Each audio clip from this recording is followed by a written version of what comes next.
Hello student, good morning. हमारे YouTube channel SB success point पर आपका स्वागत है। मैं Sunil Kumar, lecturer of physics. आज हम क्लास 12 की बात करने के लिए क्लास 12 के बारे में जो भी स्टडी मटेरियल है वो तो इस यूट्यूब चैनल के माध्यम से आप तक पहुंचाने का प्रयास करेंगे। लगभग सब्जेक्ट फिजिक्स है, केमिस्ट्री है, मैथमेटिक्स है, उन सब के वीडियोज आप तक इस यूट्यूब चैनल के माध्यम से पहुंचाने का प्रयास करेंगे।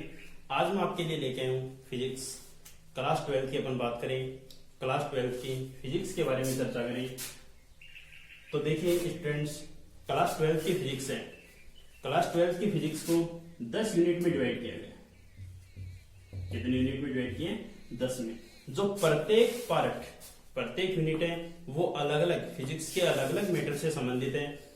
जैसे मान लो इलेक्ट्रोस्टैटिक्स है, इलेक्ट्रोडायनेमिक्स का पार्ट है, इलेक्ट्रॉनिक्स के कुछ पार्ट हैं, माइक्रोवेव है, उनके बारे में भी चर्चा है, एक चैप्टर उसके लिए भी है। ऑप्टिक्स, प्रकाशिकी, उसके बारे में भी एक चैप्टर अपने पास, एक नहीं 2 चैप्टर उसके भी। न्यूक्लियर फिजिक्स है तो न्यूक्लियर फिजिक्स से संबंधित भी कुछ चैप्टर है अपने पास। 10 यूनिट में से पहले 4 चैप्टर, 1 यूनिट, पहले 4 चैप्टर की 1 यूनिट है जिसमें हम बात करते हैं इलेक्ट्रोस्टैटिक्स यानी स्थिर वैद्युतिकी के बारे में। स्थिर वैद्युतिकी के बारे में चर्चा करते हैं।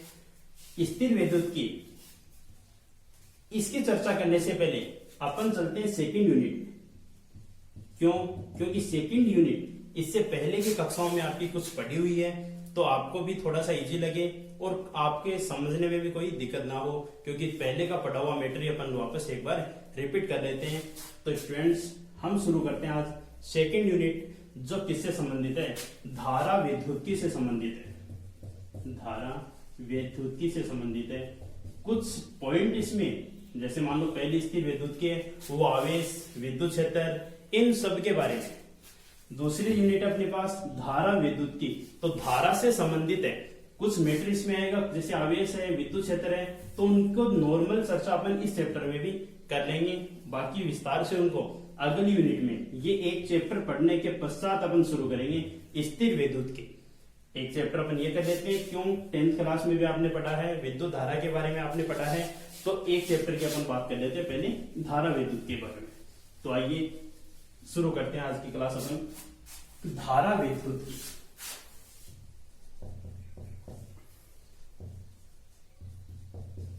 धारा वैद्युतिकी के बारे में चर्चा करते हैं। धारा वैद्युतिकी में सबसे पहली बात अपनी विद्युत धारा।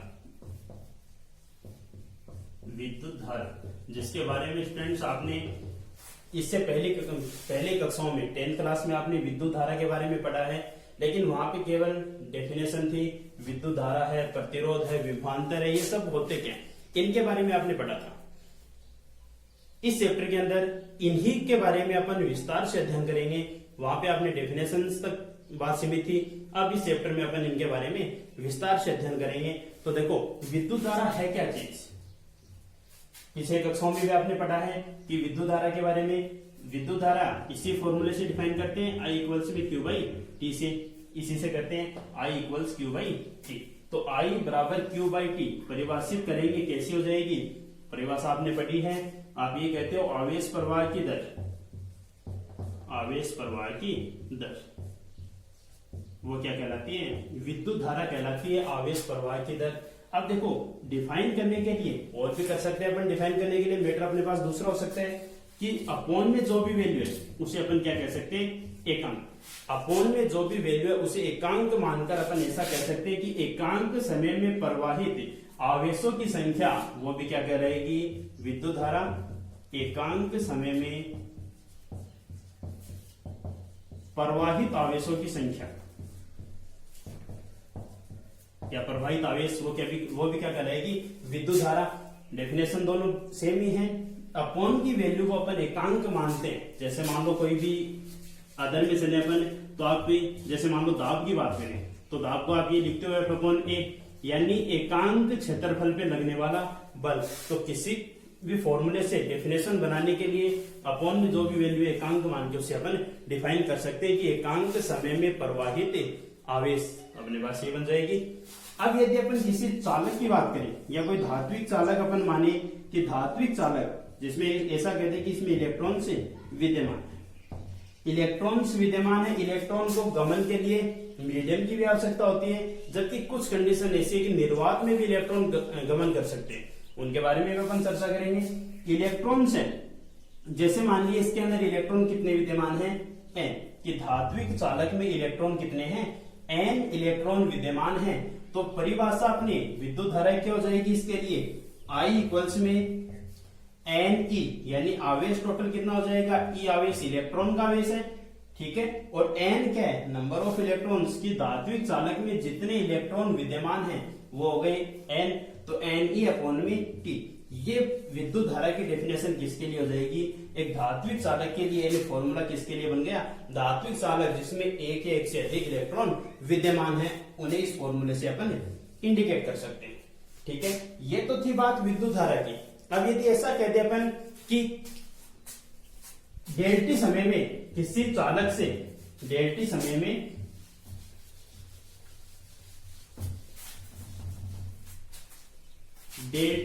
यदि किसी चालक से प्रवाहित आवेश की संख्या डेल क्यू हो, डेल्टी समय में किसी चालक से प्रवाहित आवेश की संख्या डेल क्यू हो, तो विद्युत धारा है वो कितनी हो जाएगी, del Q upon del T. इससे अपन क्या कर सकते हैं, आई एवरेज औसत धारा बन जाएगी कि किसी निश्चित अनुप्रस्थ काट क्षेत्रफल से डेल्टी समय में प्रवाहित आवेश डेल क्यू हो तो वो कितना हो जाएगा, औसत धारा। इसे अपन कह सकते हैं आई एवरेज, औसत धारा आई एवरेज कितना हो जाएगा, del Q by del T. दो बातें हो गई, एक विद्युत धारा, एक हो गई औसत धारा। इसी के साथ अपने तीसरी डेफिनेशन और बना सकते हैं, इसे तात्क्षणिक धारा। देखो तात्क्षणिक धारा नाम से आपको प्रतीत हो रहा है, तात्क्षणिक यानी किसी क्षण विशेष धारा का मान है वो कौन से कहलाएगी, तात्क्षणिक धारा। इसी फॉर्मूले से अपन लिख सकते हैं तात्क्षणिक धारा को I इक्वल्स, फर्क कितना सा रहेगा, इसके साथ में यदि लिमिट लगा दें और लिमिट भी del to tends to zero, यानी समय है वो जीरो की ओर अग्रसर है, तो ये वैल्यू किसकी हो जाएगी, तात्क्षणिक धारा की, यानी किसी क्षण विशेष प्रवाहित होने वाली विद्युत धारा हो जाएगी, ठीक है। अलग अलग यदि अपने पास परिस्थितियां अलग अलग हो, करंट फ्लो के लिए परिस्थितियां अलग अलग हो, तो भिन्न भिन्न परिस्थितियों में आवेश या विद्युत धारा वो भी भिन्न भिन्न आवेश वाहकों के माध्यम से प्रवाहित होती है। जैसे अपन बात करें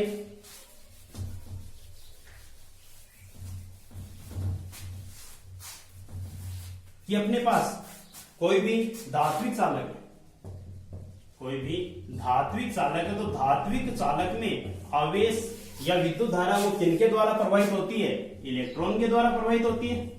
ये बात अपने पढ़ी है कि धात्विक चालक है उसमें विद्युत धारा इलेक्ट्रॉन के कारण प्रवाहित होती है। यदि अपने पास हो कोई भी अर्धचालक युक्ति हो, तो उसमें आवेश या विद्युत धारा वो किनके द्वारा प्रवाहित होगी, इलेक्ट्रॉन और होल के द्वारा। इलेक्ट्रॉन और होल के द्वारा इनकी गति से ये रहेंगे उसमें आवेश वाहक। यदि अपन बात करें किसी विद्युत अपघट्य पदार्थ की, तो इसमें विद्युत धारा का प्रवाह किसके द्वारा होगा, आयनों के द्वारा, धनायन और ऋणायन के द्वारा। उसमें बनने वाले धनायन और ऋणायन के द्वारा क्या होगा, आवेश का प्रवाह होगा, ठीक है। इसके अलावा देखो एक छोटी सी बात अपने पास ये, अभी इससे पहले अपने चर्चा की थी कि क्या निर्वात में भी विद्युत धारा प्रवाहित हो सकती है, माध्यम में तो विद्युत धारा प्रवाहित होती है। अपन कोई भी तार है, कोई धात्विक चालक के मान लेते हैं, विद्युत धारा प्रवाहित होगी, तो क्या निर्वात में विद्युत धारा प्रवाहित होती है, बिल्कुल संभव है, निर्वात में विद्युत धारा प्रवाहित हो सकती है। जैसे कोई एग्जांपल की बात करें, टीवी के अंदर आपने पिक्चर ट्यूब देखी होगी, टीवी के अंदर पिक्चर ट्यूब आपने देखी है, तो पिक्चर ट्यूब के अंदर निर्वात होता है और निर्वात में उस पिक्चर ट्यूब में इलेक्ट्रॉन्स क्या करते रहते हैं, गतिशील रहते हैं, गमन करते रहते हैं। तो इलेक्ट्रॉन गतिशील होगी तो वहां पे विद्युत धारा प्रवाहित होगी। ठीक है, क्या बनेगा, निर्वात में भी इलेक्ट्रॉन गतिशील होंगे तो करंट फॉलो होगा। इसके बाद देखो बात करें, ध्यान रखना इस पॉइंट को कि करंट फॉलो हो रहा है निर्वात के अंदर, ध्यान रखने लायक बात है। इसके अलावा देखो अपन बात करें कि विद्युत धारा है, डिफाइन अपन ने कर लिया, डेफिनेशन पढ़ ली। अब विद्युत धारा एक चालक होती है कि विद्युत धारा एक सदिश राशि होती है कि अदिश राशि होती है, ये बात देखते हैं अपन कि विद्युत धारा सदिश राशि है या फिर अदिश राशि है। आपके दिमाग में क्वेश्चन चल रहा होगा कि विद्युत धारा तो सदिश राशि होनी चाहिए क्योंकि एक निश्चित दिशा होती है, और हाँ ऐसा भी कहेंगे कि धारा एक निश्चित होती है। यदि मान लो अपने पास करंट कोई भी दो डायरेक्शन में आ रहा है, मान लिया I1 है I2, तो ये संधि बिंदु है, संधि बिंदु के पश्चात धारा की एक निश्चित दिशा बनेगी अपने पास, या इस धारा को अपन कहेंगे I इक्वल्स में I1 प्लस I2। तो ये बात भी सही है कि धारा एक निश्चित दिशा में प्रवाहित होती है। वैसे भी अपन जानते हैं कि धारा वो प्लस आवेश से माइनस या धनायन से ऋणायन की तरफ प्रवाहित होती है, जबकि यहाँ पे अपन कहेंगे विद्युत धारा अदिश राशि है। क्यों? क्योंकि सदिश के लिए केवल डायरेक्शन, केवल दिशा की आवश्यकता नहीं होती। वैसे अपन डेफिनेशन इनके पढ़ते हैं सदिश और अदिश राशियों की, तो सदिश राशि के लिए अपन ऐसे ही कहते हैं कि सदिश राशि के लिए परिमाण और दिशा की आवश्यकता होती है, और अदिश राशि के लिए अपन ऐसा कहते हैं कि अदिश राशि में केवल परिमाण की आवश्यकता होती है, दिशा की कोई आवश्यकता नहीं होती। अब अपने पास विद्युत धारा की दिशा भी है लेकिन फिर भी अदिश राशि है। क्यों? क्योंकि साथ साथ में दिशा होने के साथ साथ में सदिश संयोजन के जितने भी नियम हैं उनकी भी क्या होनी चाहिए, अनुपालना होनी चाहिए। और विद्युत धारा है वो सदिश संयोजन के नियमों की पालना नहीं करती। सदिश संयोजन, जैसे सदिश संयोजन के नियम कौन से, त्रिभुज नियम आपने पढ़ा है, बहुभुज नियम भी पढ़ा आपने, चतुर्भुज नियम भी, समांतर चतुर्भुज नियम भी पढ़ा है, उन नियमों की अनुपालना नहीं करती, इसलिए करंट कौन सी राशि होती है, अदिश राशि होती है। ठीक है, ध्यान रहेगा। अब अपन बात करें इसके मात्रक की, कि मात्रक क्या बनेगा। फॉर्मूला अपने पास कितना था, I इक्वल से Q बाई T, ये था फॉर्मूला। मात्रक लिखेंगे, देखो यहाँ पे एक बात और थी अपने आवेश की, जो फर्स्ट चैप्टर में पहली यूनिट में इसके बारे में अपन अध्ययन करेंगे। थोड़ी सी बात कर लेते हैं कि आवेश एक्चुअल में है क्या चीज। आवेश क्या है, कोई भी पदार्थ की अपन बात करें कि किसी पदार्थ के वह गुण जो विद्युत चुंबकीय अन्योन्य क्रिया प्रदर्शित करता है, यानी कहने का मतलब कोई भी पदार्थ है, पदार्थ का वह गुण जिसके कारण वह विद्युत चुंबकीय अन्योन्य क्रिया प्रदर्शित करता है, तो वो क्या कहलाता है, उस पे आवेश कहलाता है। वो प्रकृति क्या कहलाती है, उसकी आवेश कहलाती है। या फिर अपन ऐसा भी कह सकते हैं कि दो आवेश अपने पास होते हैं, धन और ऋण, ठीक है, इनके बेस पे भी अपन कह सकते हैं कि पदार्थ का वह गुण जिसके कारण वह आकर्षण और प्रतिकर्षण की प्रकृति दर्शाता है, इसकी बेस पे भी अपन डिफाइन कर सकते हैं इसे, तो वो भी क्या कहलाता है, आवेश कहलाता है। विस्तार से चर्चा करेंगे अपन, फर्स्ट यूनिट पढ़ेंगे उसमें। मात्रक क्या होता है आवेश का, कूलाम। मात्रक क्या होता है, कूलाम होता है। यहां से विद्युत धारा का मात्रक क्या बनेगा, I इक्वल्स Q का क्या हो गया, कूलाम। मात्रक क्या बनेगा, कूलाम, अपॉन में T है, T के लिए क्या हो जाएगा, सेकंड। तो विद्युत धारा का मात्रक क्या बना, कूलाम पर सेकंड। या फिर इसका ऐसा ही मात्रक अपन लिखते हैं, तो ऐसा ही मात्रक है इसका एम्पियर। क्या बनेगा ऐसा ही मात्रक, एम्पियर। इसी के बेस पे इंडिकेट करते हैं इसको ऐसे, इसी के बेस पे अपन इसकी विमा लिख सकते हैं। विमा के लिए अपने को चाहिए कि भौतिक राशियां, अपन जानते हैं कि भौतिक 11वीं क्लास में आपने पढ़ा है कि भौतिक राशियां 3 होती हैं। कौन कौन सी, द्रव्यमान, लंबाई और समय, यही होती है तीनों। 3 भौतिक राशियां, द्रव्यमान, लंबाई और समय। इनके मात्रक ही, द्रव्यमान का मात्रक किलोग्राम, लंबाई के लिए मीटर और समय के लिए सेकंड। इन्हीं मात्रकों के बेस पे अपन विमा लिखते हैं। वो पढ़ा आपने, अच्छे से पढ़ा 11वीं क्लास में। इन्हीं के बेस पे अपन विमा लिखेंगे। अब देखो यहां से कूलाम है, सेकंड है, इनको अपन, ये तो भौतिक राशि अपने पास भौतिक मात्रक बन गया, लेकिन क्या कूलाम भौतिक मात्रक है, नहीं बना, तो इसके बेस पे अपन विमा नहीं लिख सकते। तो विमा लिखने के लिए एम्पियर। अब ये देखो, देखे एम्पियर भी इन भौतिक मात्रक में से रिलेटेड नहीं है, लेकिन कुछ राशियां अपने पास ऐसी हैं, जैसे विद्युत धारा है और विद्युत धारा के साथ साथ मोलों की संख्या है और मोलों की संख्या के साथ साथ कोई भी कोण की बात करें तो कोण के लिए एंगल थीटा, कोण हो गया, मोल हो गए, एम्पियर हो गया, और इसके साथ एक क्वांटिटी हो जाती है ताप, मात्रक क्या होता है, केल्विन। तो इनको भौतिक मात्रक में कन्वर्ट नहीं कर सकते, तो भौतिक मात्रक में कन्वर्ट नहीं करेंगे तो इनको विमा लिखते समय एज इट इज जैसे है वैसे के वैसे विमा में दर्शा देंगे। तो इसके लिए विमा क्या बन जाएगी, एम्पियर की अपन धारा की बात करें तो धारा की विमा क्या हो जाएगी,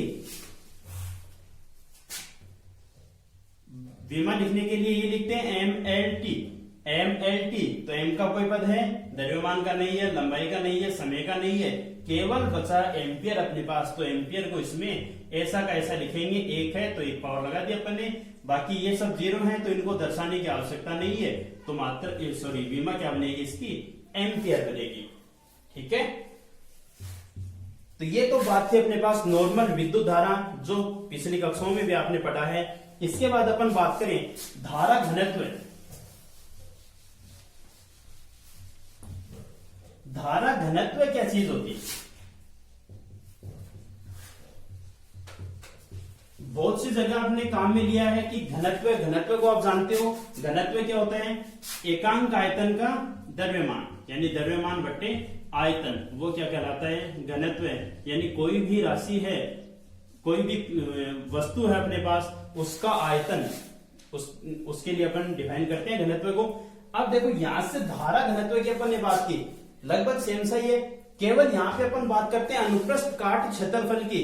तो धारा घनत्व यहां से कितना हो जाएगा, J इक्वल से I बाई ए, J बराबर I बाई ए, यानी एकांक, कभी मैंने कहा था कि अपॉन में जो भी वैल्यू उसे क्या मान लो, एकांक मान सकते हो, कि एकांक एकांक क्षेत्रफल में प्रवाहित धारा क्या बन जाएगी, धारा घनत्व। एकांक क्षेत्रफल में प्रवाहित धारा क्या कहलाएगी, धारा घनत्व। अब देखो धारा घनत्व, इसके लिए भी अपन ये कहें कि धारा घनत्व, ध्यान रखना एक पॉइंट, अच्छा पॉइंट है कि धारा घनत्व वो एक सदिश राशि होती है। धारा घनत्व एक सदिश राशि होती है, जबकि विद्युत धारा है वो कौन सी राशि थी, अदिश राशि। तो कंफ्यूज होने की आवश्यकता नहीं है, धारा घनत्व एक सदिश राशि है, जबकि विद्युत धारा एक अदिश राशि थी। यदि ऐसे भी अपने नहीं समझ में कि विद्युत धारा अदिश राशि थी, तो एक पॉइंट और बताता हूं आपको, I equals Q by T था अपने पास। तो देखो क्यू और टी आवेश और समय के पदों में इसे लिखते हैं, और ये दोनों राशियां क्या होती हैं, अदिश राशियां होती हैं। दोनों क्या होती हैं, अदिश राशियां होती है। तो इस बेस पे भी अपन कह सकते हैं कि विद्युत धारा क्या है, अदिश राशि। ठीक है, ध्यान रहेगा, धारा घनत्व सदिश राशि है और विद्युत धारा कैसी राशि है, अदिश राशि। ठीक है, एक छोटी सी बात और अपन करते हैं कि धारा घनत्व, धारा घनत्व इन दोनों से रिलेटेड, ये धारा और धारा घनत्व से, कि विद्युत धारा का मान है, धारा का मान क्षेत्रफल पे निर्भर नहीं करता, क्षेत्रफल पे निर्भर नहीं करता, जबकि घनत्व का मान है वो क्षेत्रफल पे निर्भर है। धारा घनत्व क्षेत्रफल पे निर्भर करता है। जैसे कोई छोटा सा एग्जांपल लेने अपन कि एक पाइप अपने पास अलग अलग शेप का पाइप है, ठीक है, तो इसके अंदर क्या होगा, धारा तो जितनी अपन यहां से इंटर धारा होगी उतनी धारा अपने को यहां पे प्राप्त होगी, यानी धारा का मान क्षेत्रफल पे निर्भर नहीं करता। जबकि घनत्व देखो, घनत्व अपन ये कहते हैं कि जितना क्षेत्रफल उसमें प्रवाहित, ठीक है, तो घनत्व है वो क्षेत्रफल पे निर्भर करता है। ठीक है, आज के लिए इतना ही, फिर मिलते हैं नेक्स्ट वीडियो में। धन्यवाद।